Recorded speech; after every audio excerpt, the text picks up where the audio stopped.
হযরত ওমর ফারুক রাদিয়াল্লাহু তাআলা ডাক দিয়ে বলে, যুবক তুমি গুরুতর অপরাধ করছো, এই শাস্তির বিনিময়ে তোমার মৃত্যুদণ্ড। যুবক কয়, হুজুর আমি মাথা পেতে মেনে নিলাম। তুমি মানুষ হত্যা করেছো, কয় মাথা পেতে মেনে নিলাম। হত্যার বদলে হত্যা। তুমি মাদক সেবন করো, বড় কবিরা গুনাহ করো, কয় হুজুর মেনে নিলাম। এবার হযরত ওমর ফারুক খোলা তরবারি নিয়ে হাতের মধ্যে নিয়ে আগাইতেছিলেন, যুবককে হত্যা করবে। চোখ দুটি বড় লাল হয়ে গেছে হযরত ওমর ফারুক রাদিয়াল্লাহু তাআলা আনহু। হযরত ওমর ফারুক রাগে একদম টকবক করতেছে, পুরো দেহটার ভিতরে একদম দেহটা যেন গরম হয়ে গেছে। এত বড় পাপিষ্ঠকে বাঁচায় রাখা যাবে না। হযরত ওমর ফারুক খোলা তরবারি নিয়ে আগাইলেন। আগানোর পর যুবক ডাকতে বলে, আমিনুল মুমিনিন আমার একটা আরজি আছে, যদি সুযোগ দিতেন আমি বলতাম। যুবক ডাকতে বলে, হুজুর আমি কি বলতে পারি? বলে বলো। বলে হুজুর আমি জানি আপনি ন্যায়পরায়ণ নয়, আপনার কাছে অন্যায় বিচার হবে না, ন্যায় বিচার পাবো। তবে পাওয়ার আগে আপনার কাছে একটা দাবি আমার থাকবে। সেই দাবিটা হলো, আমার বিচার করার আগে আমার আব্বার বিচার করা লাগবে। জোরে বলা যাবে না আল্লাহু আকবার। আমার বিচারের আগে কার বিচার করা লাগবে? আসতে কইতেননি, আব্বার বিচার করা লাগবে। খাত্তাবের বেটা উমর ডাক দেখো, যুবক তুমি কার বিরুদ্ধে অভিযোগ করো? তুমি কি জানো না উনি তোমার বাবা? বলে হুজুর আমি জানি, এক নম্বরে যদি আমার বিচার করা লাগে আগে বাবার বিচার করা লাগবে। কার বিচার? জোরে বলেন কার বিচার? এ বাবারা যারা আব্বাস, জোরে বলো কার বিচার? আব্বার বিচার করা লাগবে। খলিফা ওমর বলে, কি বলতে চাও যুবক? বলে হুজুর এক নাম্বার আমার বাবার অপরাধ, সে আমাকে একটা ভালো মা দেয় নাই। যে মাটা আমার বিয়ে করেছে আমার আব্বা জান, সেই মা হলো একটা জিনাকারিনী। গায়ে কাপড় রাখে না, মাথায় কাপড় রাখে না, বেহুদা চলাফেরা করে। এই জন্য এক নাম্বার অপরাধ আমার আব্বা করছে, সে আমাকে একটা ভালো মা দেয় নাই। আমি যুবকদের বলে যাই, ওমর ফারুক ডাকতে বলে, যুবক কি বলতে চাও? বলে হুজুর আমি আজকে নষ্টের মূল হলো আমার বাবা, আমার মা। কারণ আমাকে একটা এমন একটা মার গর্ভে আমি জন্ম নিছি যে মা একজন জিনাকারী। এ যুবক তোদের পায়ে ধরে বলে যায়, বিয়ের আগে আজকে সুন্দরী পুজরি হয়ে গেছি আমরা, দলা চামড়া দেখলি তো আমাদের নিশা চেতে যায়। তোদের পায়ে ধরে বলে যায়, একটা কালো মেয়ে বিয়ে কর, ভ্যান চালকের মেয়ে বিয়ে কর, রিক্সা চালকের মেয়ে বিয়ে কর, যে মেয়েটা 5 ওয়াক্ত নামাজ আদায় করে, পর্দার মধ্যে থাকে, কোরআন পড়তে পারে, হাদিস বোঝে, মা বাবার খেদমত করে, এমন একটা মেয়ে যদি তোর জীবনে জুটে যায় দুনিয়ার জান্নাত পেয়ে যাবি। জোরে জোরে চিল্লায়া বলা যাবে না আল্লাহু আকবার। আমার যুবক ভাইয়েরা শুনে না, আগের যুগের বাবারা ছেলে মেয়ে বিয়ে দিতে গেলে আগে বংশ পরিচয় দেখতো, কোরআন পড়তে পারে কিনা। ওই মেয়ের রূপ দেখে তারা পাগল হতো না, তাদের গুণ দেখে পাগল হতো। আর এখনকার জামানার ছেলেরা এখন রূপ দেখে পাগল। ওই বেখাউজ ওই শয়তানের দলেরা উকি ঝুঁকি মারে। রাসূল বলছে, আমি দেখলাম অধিকাংশ নারী জাহান্নামী। ওই জাহান্নামের মধ্যে অধিকাংশ নারী গুলো জাহান্নামের, ওই জাহান্নামের বিবরণের মধ্যে যদি যায়, আমার মারা শুনে রাখ, তোরা নবীদের মা, তোরা আলেমদের মা, তোরা হাফেজ সাহেবের মা, কারি সাহেবের মা, পৃথিবীর মধ্যে তোরা বেপরদায় চলিস না, বেপরদায় চলিস না। আল্লাহর গজব পড়বে। তোদের ভিতর থেকে হাফেজ সাহেব আসছে, তোদের ভিতর থেকে নবীগণ আসছে, তোদের ভিতর থেকে ওলিগণ আসছে, তোদের ভিতর থেকে উলামা একরাম আসছে। মারে তোদের পায়ে ধরে বলে যায়, যদি লজ্জা না থাকে একটু লজ্জাপতির পাতা বেটে খাস, তাও তোরা ঘরের বাইর হইস না, বেপরদায় চলাফেরা করিস না। কারণ তোদের কারণে জাতি সমাজ সব শেষ হয়ে যায়। জোরে জোরে চিল্লায়া বলা যাবে না ঠিক কিনা? আমার ভাইয়েরা, আমার বন্ধুরা, আমার যে কথা বলতেছিলাম, ও যুবক বলে হুজুর ও আমার মা তোদের বলে যায়, যখন বিবাহের বয়স হয়ে যাবে মার হাতটা ধরে বলবি, যারা মাইকের আওয়াজ যত দূর যায়, মেয়েরা শোন, যারা শুনতেছি, যার জেগে আছিস মারা শোন, আমিও মায়ের সন্তান। মার কাছে দাবি করবি, দাদির কাছে দাবি করবি, বাবারে বলবি, বাবা একটা ভ্যান চালককে বিয়ে করব, রিক্সা চালককে বিয়ে করব, কোনো হারামখোররে বিয়ে করব না। ওই হারামখোর, ঘুষখোর, সুদখোর দরকার নাই।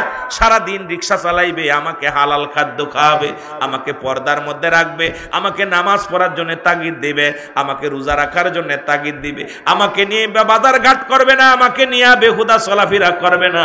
বাবা গো, আমি টাকাওয়ালা বাড়িওয়ালা জামাই চাই না, আমি জামাই চাই আল্লাহওয়ালা রাসূল প্রেমিক একজন আদর্শবান জামাই চাই। জোরে বলা যাবে না মারহাবা?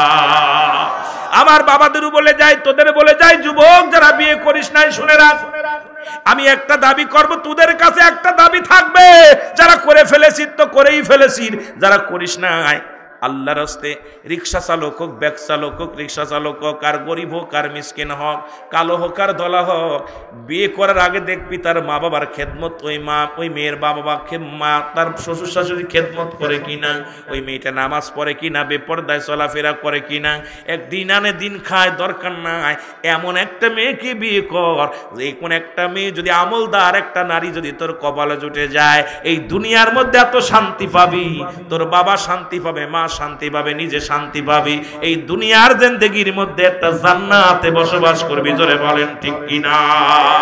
বলি হুজুর, এক নাম্বার অপরাধ আমার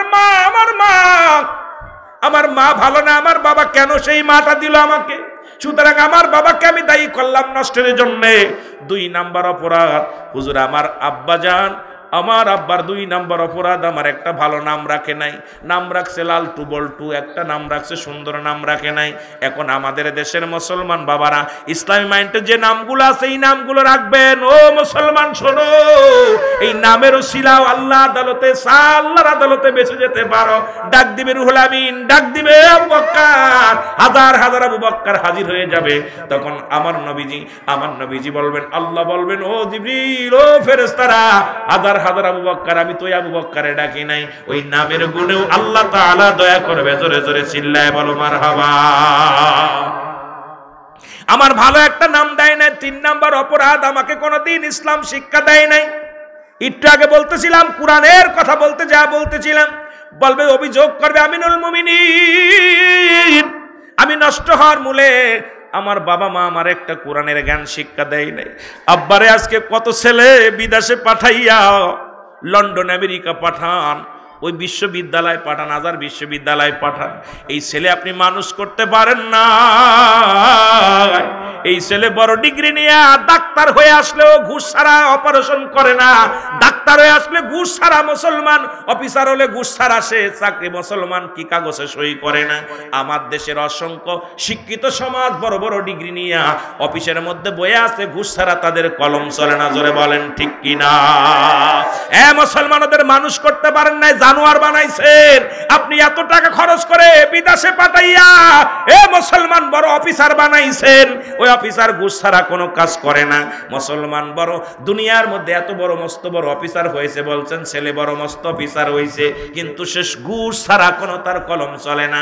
এই জানোয়ার বানাইছেন, মানুষ বানাতে পারেন নাই। কোরআনের পাখি বানান, হাফেজ বানান, মৌলানা বানান, ওই ঘুষখোর নয় একটা হালালখোর। ও বড় ডিগ্রি নিক, দুঃখ নাই, বাংলা পড়ান, ইংরেজি পড়ান, কোনো দুঃখ নাই। নিম্নতম কোরআনের জ্ঞান, হাদিসের জ্ঞান তাদের মধ্যে দিবেন, যেটা হারাম হারাম যেন বুঝতে পারে, হালাল যেটা বুঝতে পারে। এই জ্ঞান যদি আপনি না দিয়ে মারা যান, ওই সন্তানের কারণেই হবেন আপনি জাহান্নামী। কথা বোঝে? হাজার হাজার আমার দেশে বড় পুলিশ অফিসার, বড় ডিগ্রি নিছে, এই ঘুষখোর। আমার বিবেচনায়, আমার জ্ঞান দ্বারা পাইলাম, বাংলাদেশে 90% ঘুষখোর হলো শিক্ষিতরা। আমার দেশে ভ্যান চালক ঘুষ খায় না, আমার দেশের রিক্সা চালক ঘুষ খায় না, আমার দেশের কৃষক ঘুষ খায় না, আমার দেশের বড় বড় শিক্ষিত ডিগ্রিধারী এরাই ঘুষ খায়। জোরে বলেন ঠিক কিনা? দুর্নীতি করে কারা? শিক্ষিতরা। কথা কন না কেন? কৃষকরা কি দুর্নীতি করে? ভ্যান চালক, রিক্সা চালক? তাহলে এদের কি বানাইছি? মানুষ বানায়, জানোয়ার বানাইছে। এরা হয়েছে জানোয়ার।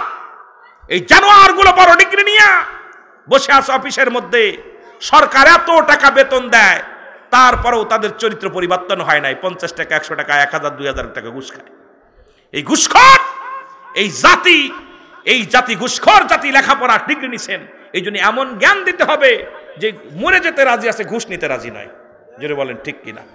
কোরআনের জ্ঞান যার মধ্যে থাকবে, হাদিসের জ্ঞান যার মধ্যে থাকবে, হারাম হালাল যে বুঝবে। আচ্ছা, আপনাদের কাছে আমি জানতে চাই, ঘুষ খাওয়া কি হালাল না হারাম? শুয়োরের গোস্ত খায় হারাম না হালাল? তা যে সুদ খায়, যে ঘুষ খায়, সে শুয়োরের গোস্ত খায় না কেন? কথা কয় না কেন? কষ্ট পাচ্ছেন কোথায়? ওদের সুদ খাও হারাম, ঘুষ খাও হারাম, শুয়োরের গোস্ত খাও হারাম। তাহলে আপনি খাইতেছেন ঘুষ, খাইতেছেন সুদ, আর বাড়ি যা কিনবেন গরুর গোস্ত, মশির গোস্ত, ছাগলের গোস্ত না, আপনার জন্য বরাদ্দ আছে খিনজিরের গোস্ত। যারা বলেন ঠিক কিনা?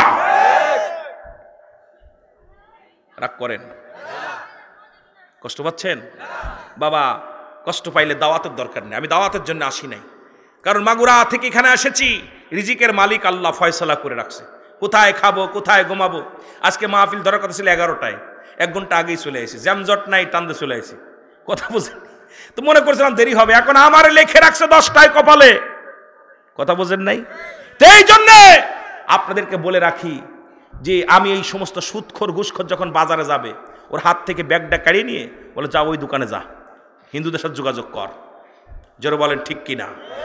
তোর বরাতে হালাল নাই, খাবি হারাম, খাবি সুদ আর ঘুষ, আর হালাল খাদ্য খুঁজে বেড়াস। জোরে বলেন ঠিক কিনা? জোরে বলেন ঠিক কিনা? এর দুর্নীতির ওই জাকরায় বসে জাহির করে জ্ঞান, কলম দিয়া কামাই টাকা, কলম দিয়া কামাই টাকা। জোখানার এক ছাত্র, যার কথা না বললে নয়। আপনারা জানেন, নাম পৃথিবীর মধ্যে 40 জন ডাকাতের সর্দার নাম হলো বসিরউদ্দিন। নাম কি? জোরে বলেন নাম কি?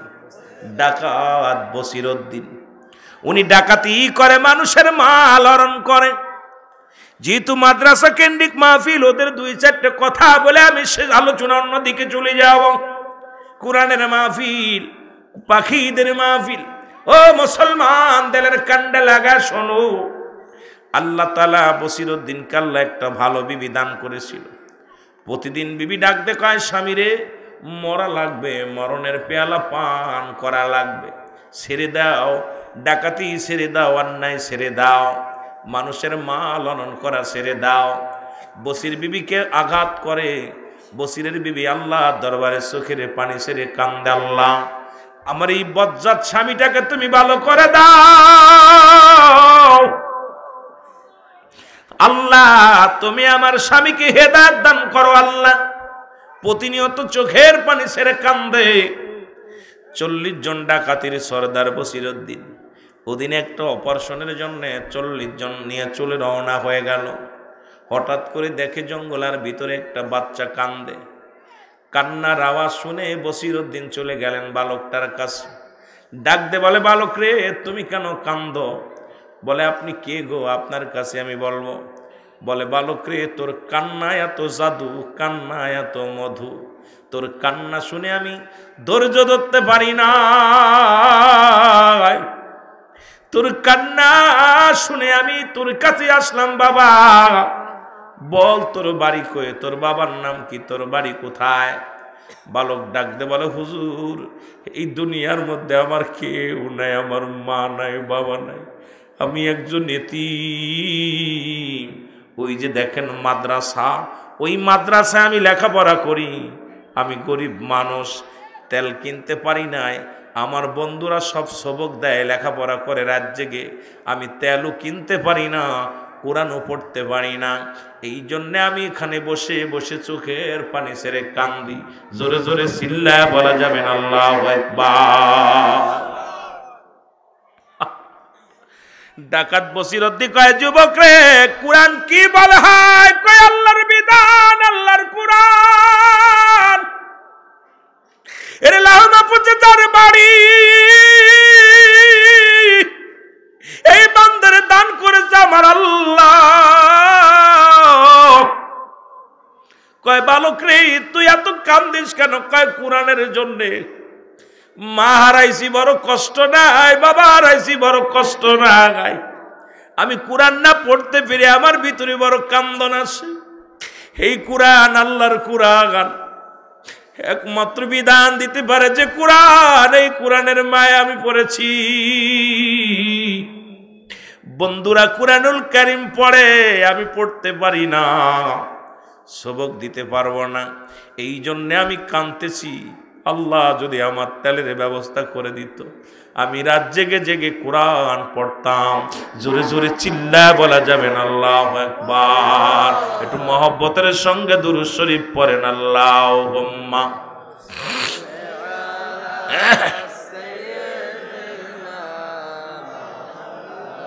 আরো জোরে বলেন আলা আলি সাইয়্যিদিনা।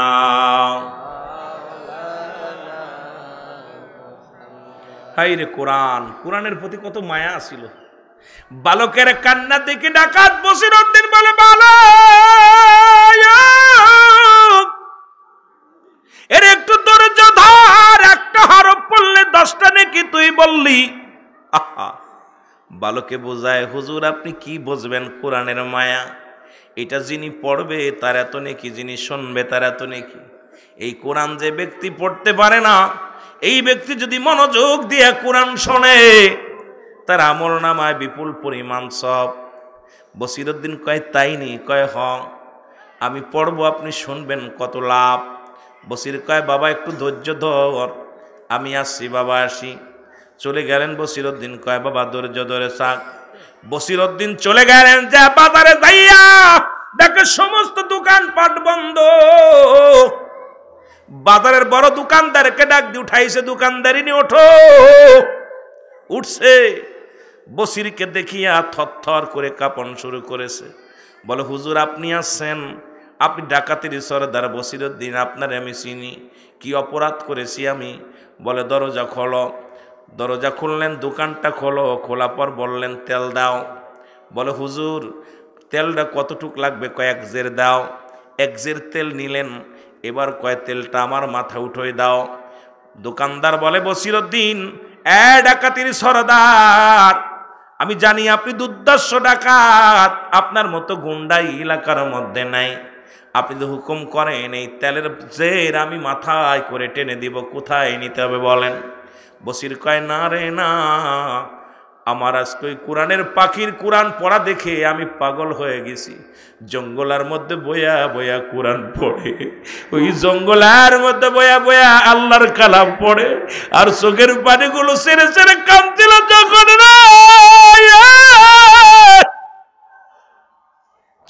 ওই কোরআন যে এত মধু, কোরআন যে এত জাদু রে, ওই খোদার কোরআন যখন ওই বালক পাঠ করেছে, আমি বসিরউদ্দিনের হৃদয় কেঁদেছে, আমার অন্তর কেঁদেছে রে। ওই কোরআনের পাখির কাছে আমি যাব সাহায্যের হাত বাড়াইয়া। জোরে জোরে চিল্লায় বলা যাবে না আমার আওয়াজ। দোকানদার ভাই আমার মাথায় উঠাই দেন, আমি নিয়ে যাব। দোকানদার কয় হুজুর আমি নিয়ে যাই। কত দাম? কয় দাম লাগবে না। কয় না, আমি আজকে ফিরে নিব না। তুমি গতকালকে যে বসিরে দেখেছিলে, আজকে সেই বসিরি নয়। আজকে আমি কোরআনের পাখি হয়ে গেছি রে। ওই কোরআন যে ভালোবেসে ফেলেছি, ওই বালকটাকে আমি ভালোবেসেছি। আজকে যারা এই পাখিদেরকে ভালোবাসবে, যারা কোরআনের ওই পাখিদেরকে সম্মান করবে, আল্লাহ কয় পড়ো আর সড়ো, যত পড়বে ততই সরবে। তাদের সহযোগিতার হাত যারা বাড়াবে, তাদের মাথায় যারা হাত বোলাবে, তাদেরকে যারা আদর করবে, সম্মান করবে, আল্লাহর আদালতে তাদের দাম বেড়ে যাবে। জোরে জোরে চিল্লায় বলা যাবে না মারহাবা। এই পাখিদের যে কত দাম, এই হাকিকত যদি জানতাম মুসলমান, এদেরকে মাথায় রাখতে। কিন্তু আমরা অনেকেই ওদেরকে অবজ্ঞ করি, ঘৃণা করি, আন্দাজে তাকায়।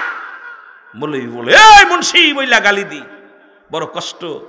তোর কি একবার ভাবার দরকার, ওই মুন্সি তোর জানাজা পড়বে, ওই মুন্সি তোর কবর জিয়ারত করবে।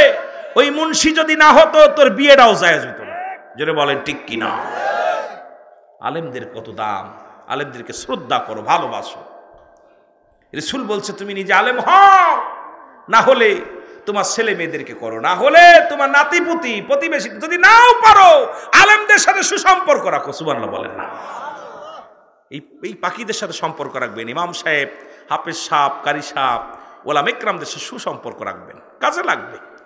এখন বুঝতেছেন না, বুঝবেন যখন মরবেন। 3.5 হাত মাটির গর্তে যখন দিবে, তখন বুঝবেন যে শালার এই মত আল্লাহ চাইতে এড়াই ভালো ছিল। জোরে বলেন ঠিক কিনা? কথা কয় না কেন? রাগ করেন? এর রাস্তায় তো ওড়াই বালা ছিল, কি করছি দুনিয়ার জিন্দেগি বরবাদ করে দিছি। জোরে বলেন ঠিক কিনা? আহা, এখন বুঝতেছেন না। দাঁত থাকতে দাঁতের মর্ম বুঝি না। দাঁতগুলো যখন পড়ে যায়, সুন্দর গোশ আসলে সামনে কান্না আসে, এইটা যদি যৌবন কালে পাইতাম। কথা বুঝলেননি? এখন তো বুঝতেছেন না, যখন বিপদ ওই আলেমই আপনার, ওর ঘিরানে আপনি জান্নাতে যাবেন। জোরে বলেন ঠিক কিনা? ঠিক কিনা আমার ভাইরা, আমার বন্ধুরা, আমার ডাকাত বসিরউদ্দিন বলে, হে দোকানদার, তুমি মাল আমার মাথায় বহন করে দাও, কারণ এই কোরআনের পাখি আমার চোখ খুলে দিছে। কোরআনকে এত ভালোবাসে ছোট বালক, কোরআন পড়তে না পেরে কাঁদতেছে, সবক পড়া দিতে পারবে না বলে কাঁদতেছে। আরে আমি গুনাহগার, কোরআনকে ভালোবাসতে পারলাম না। ওই কোরআন যদি আগে বুঝ থাকতো আমার, আমিও কোরআন কাকড়ে ধরতাম। দোকানদার মাথায় উঠাই দিলেন তেলের বেরেল, তেরেল জেটটা মাথায় নিয়ে আস্তে আস্তে করে গুটি গুটি পায়ে চলে আসলেন। ডাক দে বালককে, ডাক দে, বলে বালক,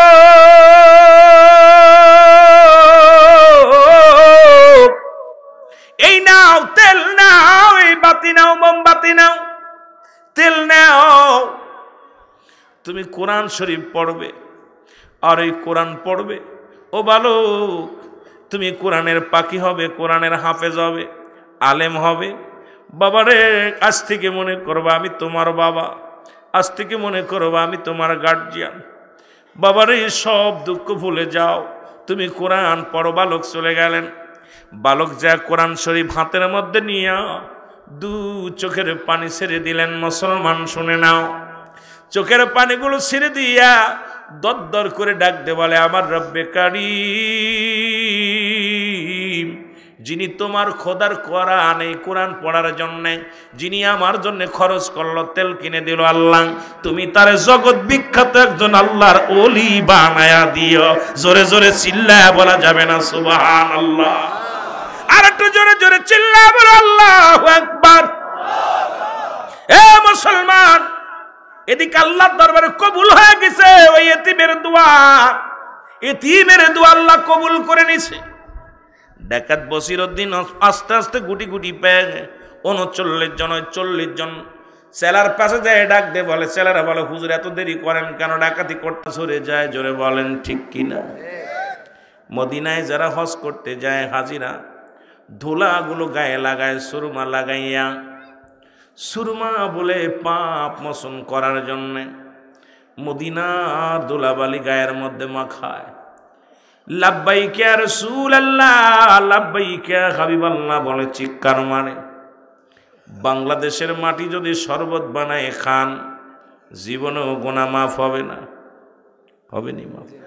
কথা বলেন হবে নি? মদিনার মাটু মাটি, বাংলাদেশের মাটু মাটি, মদিনার মাটি গায়ে লাগলে গুনাহ ঝরে যায়, বাংলাদেশের মাটি গায়ে লাগলে চুলকানি রোগ হয়। কথা কই না? আস্তে আস্তে আলোচনায়, ভালোবাসা দিয়ে আলোচনা আদায় করতে হবে বাবা। ধীরে ধীরে আলোচনায় যাব। মদিনা শরীফের পাথরের মধ্যে চুমা দিলে গুনাহ ঝরে যায়, বাংলাদেশের পাথরের মধ্যে চুমা দিলে প্রস্রাবের গন্ধ পাওয়া যায়। ঠিক কিনা? কারণ ওই পাথরেরও দাম, মদিনার পাথরেরও দাম, বাংলার পাথরেরও দাম। পাথরে পাথরে বেশ কম আছে কিনা? আজকে এই বাগানটা হলো রিয়াজুল জান্নাহ, বেহেশতের বাগান। আগে হলো বেহেশত, তারপরে হলো বাগান। সুবহানাল্লাহ। আগে কি বেহেশত, তারপরে হলো বাগান। গাছের পরিচয় ফলের বিনিময়, আম জাম কাঁঠাল কদবেল পেয়ারা জলপাই ধান গাছ আম গাছ জাম গাছ যা বলবেন, আগে ফলের গুণে গাছের পরিচয়। তদ্রুপ রিয়াজুল জান্নাহ বেহেশতের বাগান, আগে হলো বেহেশত, তারপর হলো বাগান। আর এই বাগানের উদ্দেশ্যে যদি কোনো ব্যক্তি বাড়ি থেকে রওনা দেয় গো, তার প্রতিটা কদমে কদমে আমার আল্লাহ সগীরা গুনাহ মাফ করে দিবে। জোরে বলেন সুবহানাল্লাহ। কি গুনাহ? জোরে বলেন কি গুনাহ? সগীরা গুনাহ মাফ করে দিবে। শুধু রওনা দিছে জান্নাতের বাগানে যাব। নিয়ত করছে আজকে ওই মোহাম্মদ নূরে মোহাম্মদিয়া সুন্নিয়া হাফেজিয়া মাদ্রাসার ময়দানে যাব। বাড়ি থেকে নিয়ত করে রওনা দেওয়ার কারণে প্রতিটা কদমে কদমে আমার আল্লাহ সগীরা গুনাহ মাফ করে দিছে। তাহলে মাহফিলের উদ্দেশ্যে রওনা দিয়া লাভ না লস? ও মুসলমান, আমরা শুধু সগীরা গুনাহ করি নাই রে, পদে পদে করছি কবিরা গুনাহ। নামাজ ছেড়ে দেয়া কবিরা গুনাহ, মিথ্যা বলা কবিরা গুনাহ, বেগানা নারীর সঙ্গে দেখা দেয়া কবিরা গুনাহ, বেগানা পুরুষের সঙ্গে দেখা দেয়া কবিরা গুনাহ। হাজার হাজার গুনাহ করলাম, হাজার হাজার গুনাহ করলাম। আল্লামা কুতুবী রাহমাতুল্লাহ বয়ান করে, দুনিয়ার মানুষ শোনো, আসমান থেকে জমিন পর্যন্ত শুধু খালি জায়গা আছে গো। এত গুনাহ করেছো, গুনার কথা মনে করিয়া যদি কোনো বান্দা জান্নাতের বাগানে বসে কবরের ভয়ে জাহান্নামের ভয় খাস তওবা করে আল্লাহ বলে ডাক দেয়, আমার আল্লাহ তাআলা বান্দার জীবনের দরিয়া দরিয়া গুনাহগুলো মাফ করে দেয়। জোরে বলা যাবে না সুবহানাল্লাহ? তাহলে বাবা মাহফিল হলেই লাভ, বসলেই লাভ, আসলেই লাভ, কথা কয় না কেন? খালি মাহফিল মনে করে কমিটির লাভ, মাদ্রাসার লাভ। লাভ হলো যারা শুয়ে আছে কবরে তাদেরও লাভ, কথা কয় না কেন? যারা জিন্দা আছে আসলেই লাভ। আমি তো দেখি সব জায়গায় লাভ রে মুসলমান। দুনিয়ায় ব্যবসা করো, যে মালে লাভ হয় বেশি সেই মাল কেন বেশি, সেই মালের ব্যবসা দরও বেশি। আরে মুসলমান, আখিরাতে জান্নাত পাওয়া যাবে, সেই মালটা কিনো এই জান্নাতের বাগান। কারণ কিয়ামত পর্যন্ত কোনো নবী আইতো না, কিয়ামত পর্যন্ত নবীদের দরজা বন্ধ, তওবার দরজা খোলা। এই জন্য জান্নাতের বাগানে এসে কোনো বান্দা যখন চোখের পানি ছেড়ে ডাক দে বলে, আল্লাহ আমি পাপী, আমি গুনাহগার, আল্লাহ তুমি আমারে মাফ করে দাও। আল্লাহর দরবারে হাত উঠাইতে দেরি, ক্ষমা করতে দেরি নয়। জোরে জোরে চিল্লায় বলা যাবে না সুবহানাল্লাহ? মদিনা যাইতে পারলাম না, মদিনা দেখতে পারলাম না, মদিনা যাইতে পারলাম না, মদিনা। মহব্বতে বলেন, মদিনা যাইতে পারলাম না, মদিনা। আমি অসহায় তাই এত দূরে রয়ে, অসহায় তাই এত দূরে রয়ে, দূর থেকে সালাম জানাই, আমি দূর থেকে সালাম জানাই, মদিনা।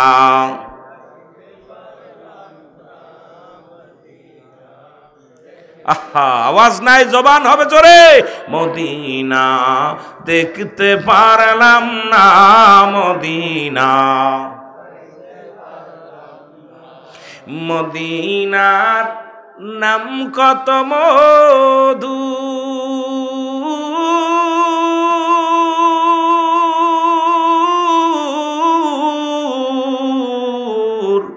মদিনা আর যে কত দূর।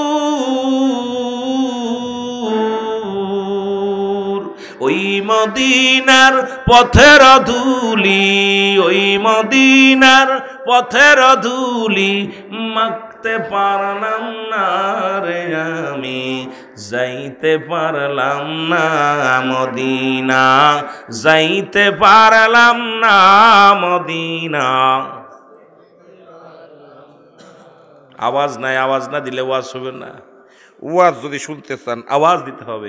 মদিনা যাইতে পারলাম না, মদিনা দেখতে পারলাম না, মদিনা যাইতে পারলাম না, মদিনা। আমি অসহায় তাই এত দূরে রই, অসহায় তাই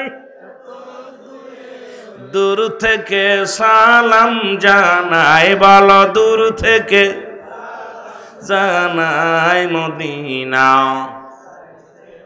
লামনা মদিনা, মদিনার নাম কত সুন্দর,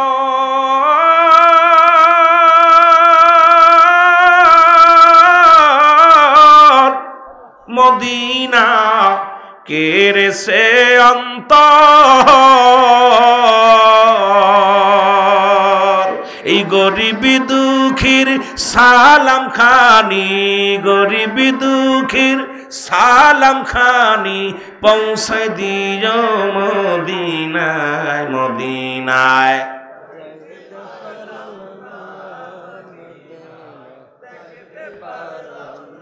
বাজান রে, হাজি রে জিগাইবেন মদিনা কত সুন্দর। যিনি হাজি তারে জিগাইবেন মদিনার মাটি কত সুন্দর। মদিনার দিকে তাকাইতে খালি মন চায়, দেখতে মন চায়, আসতে মন চায় না। মদিনায় যে গেছে মন চায় না ফিরতে, দেশের মায়া ভুলে যায়। এত সৌন্দর্য। রাসূলকে পেয়ে মদিনা খুশি হয়েছিল, রাসূলের উম্মতেরা মদিনা পেয়ে খুশি। জোরে বলেন ঠিক কিনা? মদিনা দেখিতে পারলাম না, মদিনা, মদিনার পুবালো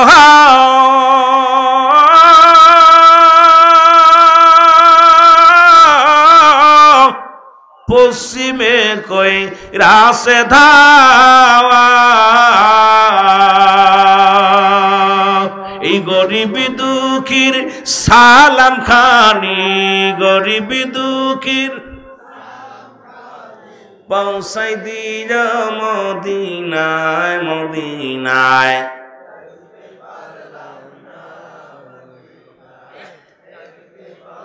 ওমা আরসালনাকা ইল্লা রাহমাতাল লিল আলামিন। জোরে জোরে চিল্লায়া বলেন মারহাবা। এ দুনিয়ার মুসলমান,